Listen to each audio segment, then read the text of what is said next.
Hey, what's up everyone? It's Duncan from overlandjournals.com. Welcome to another weekly video, and in today's video I talk about how I collect water when I'm remote overlanding.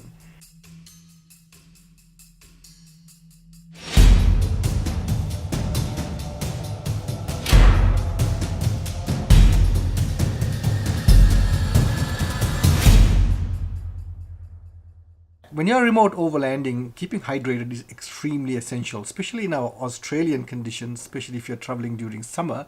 It is very essential to keep hydrated. Even otherwise, hydration is very, very important. One of the things I do is I have a 85-liter bladder in my 4B that carries all the water I need. Plus, I carry drinking water in bottled water, so plenty of water. I carry more than I think I need, but that's the way I do things. So one of the ways is to replenish along the way wherever I can. And here's a practical example.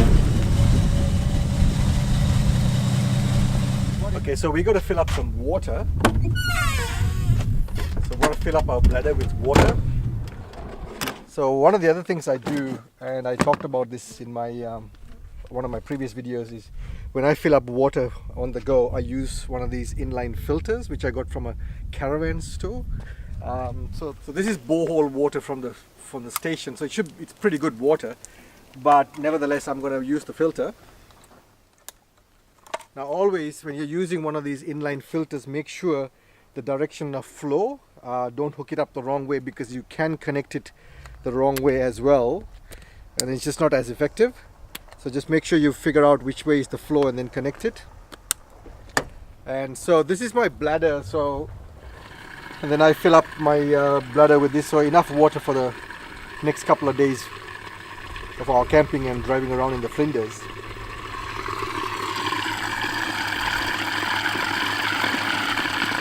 Now, my bladder can take up to 85 liters of water, but depending on the trip, obviously that's, stating the obvious, I take only as much as I need, because no need to carry all that dead weight.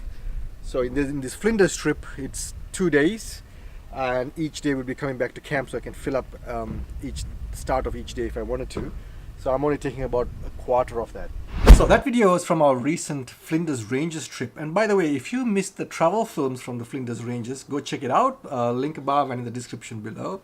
It was a really cool place, and I certainly will be going back many, many times over. Now, collecting water. So one of the things I do is go prepared. So you never know, I might be able to collect water from a tap, like in the case of Flinders Ranges, where we stayed in a private property. They had running water through from their borehole, so it was easy. All I had to do was hook up and fill up the tank.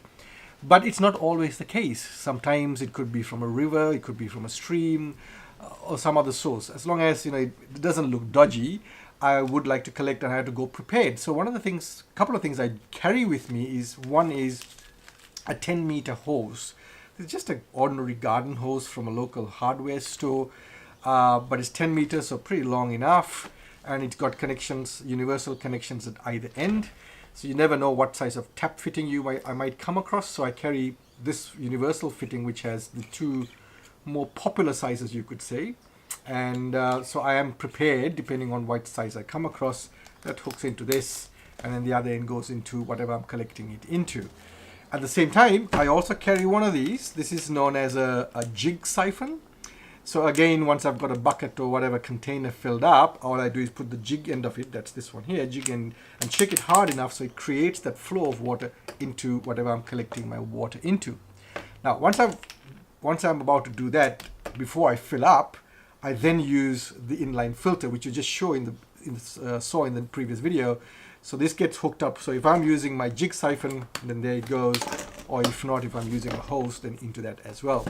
And once I've collected the water, just to go that extra step to try and keep it clean as possible, I also drop in a few of these water purification tablets, which I carry. Now, it doesn't have to be this particular brand. There's so many brands out there you can get from your local chemist. But it just helps in making it a little bit more safer in terms of, when I'm about to consume it. So those are the things I carry. Those of you who are watching, if you have other ways of collecting water or purifying it, there are many, many, many different methods of doing it. And so please do share in the comments below. I'd love to learn from you guys. And I just hope you enjoyed that short video on how I do things. If you liked it, please do give it a thumbs up. If you haven't subscribed already, please do subscribe, because my channel is all about sharing my experiences with the rest of the community. And thanks for watching, and I'll see you next week in another video.